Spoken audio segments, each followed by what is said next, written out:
How to turn off quick chat in Among Us. Hey guys, in this tutorial I'll show you guys how to easily turn off the quick chat in Among Us.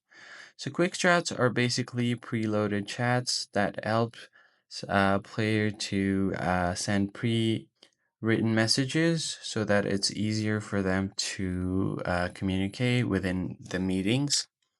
So if you want to keep it off, and some players prefer to type their own messages. So if you want to turn off the quick chat, it's quite easy. While creating a game, you're going to have an option to turn off the quick chats.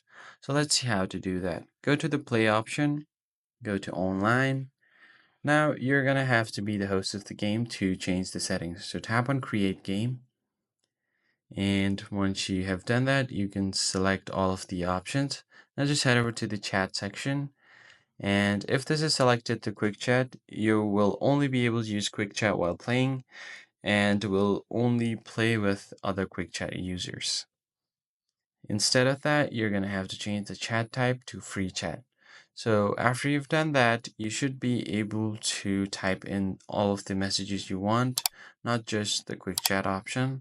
So tap on the chat icon right beside the gear icon at the left. Sorry, on the right side of your screen, and then you can type in anything you want here. So let's just type in a custom message right here, tap on OK, and then send it. So that's how you basically do it. If you found the tutorial helpful, be sure to like the video and subscribe. I'll catch you on the next one.